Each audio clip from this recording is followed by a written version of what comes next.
El primer documento de José Obdulio Gaviria como instructor del caso Pretelt en el Senado para sus colegas de comisión de mayoría uribista implica la nulidad de todo el proceso, es decir, volver a iniciar la investigación contra el magistrado. Andrea Díaz. Carolina, el documento de Gaviria está fechado el 17 de junio, pero solo fue entregado el pasado viernes en momentos en que el Congreso está en receso. Tal como se preveía desde el momento en que José Obdulio Gaviria fue escogido como instructor de la investigación contra el magistrado Jorge Pretelt, este senador del uribismo elaboró un documento que repartió el pasado viernes a sus compañeros de comisión, en el que tácitamente pide que se caiga todo lo actuado desde el inicio por presuntas violaciones al debido proceso. Aunque no lo dice explícitamente, Gaviria, que había negado en fuertes declaraciones que tenía la intención de favorecer a Pretelt porque este es cercano al expresidente Uribe, dice en un primer punto que el procurador Ordóñez era el único funcionario que podía intervenir en el caso a nombre del Ministerio Público y que este no podía delegar esa tarea en ninguno de sus subalternos. Era un simple borrador. El propio Ordóñez envió a su viceprocuradora Marta Isabel Castañeda a vigilar el desarrollo de la investigación en la Comisión de Acusación de la Cámara de Representantes, que concluyó con una acusación al magistrado Pretelt por la indignidad de su conducta al cobrar presuntamente 500 millones de pesos por un fallo de tutela. Desde entonces la Procuraduría actuó a favor del acusado y podría resultar, según la argumentación de Obdulio Gaviria, que lo estaría favoreciendo desde cuando se presentó la viceprocuradora en el despacho del representante Julián Bedoya, sabiendo que solo podía asistir Ordóñez en persona. No me dejaron hablar en la plenaria, no resolvieron la nulidad. Además de eso, terminaron votando congresistas que habían prejuzgado al magistrado Pretelt. Por favor, eso es violatorio de todas las garantías procesales. El segundo argumento de José Obdulio Gaviria para declarar la nulidad del proceso Pretelt es que hay vicios en el orden jurídico del país para juzgar a los funcionarios que tienen fuero especial, entre estos los magistrados de altas cortes. Difícilmente las causas de indignidad por mala conducta pueden ajustarse a la normativa penal, pues no siempre constituyen delitos o faltas disciplinarias. Gaviria concluye que en el caso Pretelt no podía aplicarse la ley penal colombiana porque el acusado tiene fuero y en una intrincada relación de normas y leyes lleva a sus colegas de comisión a pensar que la Cámara de Representantes se equivocó de principio a fin. Lo único que yo quería es que se respetara el procedimiento. De triunfar la tesis Gaviria, cuyos compañeros de comisión de instrucción son en su mayoría sus colegas del uribismo, Jorge Pretelt se salvaría de ser juzgado y acusado por el Congreso, pues el reinicio del proceso tomaría más tiempo del que a él le queda como magistrado, pues su periodo concluye en 7 meses. Precisamente el magistrado Pretelt estuvo en el centro de una fuerte discusión en la sala plena de la Corte Constitucional por su defensa a un indígena y político sentenciado por parapolítica que no ha querido cumplir su condena. Guillermo Gómez. Carolina, Pedro Pestana ha evadido la justicia ordinaria con el argumento de la protección de la justicia indígena, pero la mayoría de la Corte sentenció que debe ir a prisión en contra de las opiniones de Pretelt y de Alberto Rojas Ríos.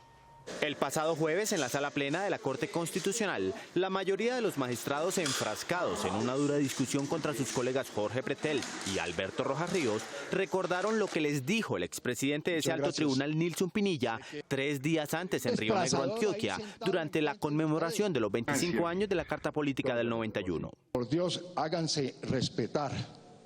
Ustedes no pueden seguir sentados en la misma mesa de análisis de la Corte Constitucional con 2 bandidos allí incidiendo en sus determinaciones. Pinilla se refería precisamente a los magistrados Pretelt y Rojas Ríos. Sus palabras se vieron reflejadas en las posiciones que asumieron estos 2 togados al oponerse a que el indígena Pedro Pestana, condenado por vínculos con los paramilitares, cumpliera la pena que le impuso la justicia ordinaria, 6 años en prisión.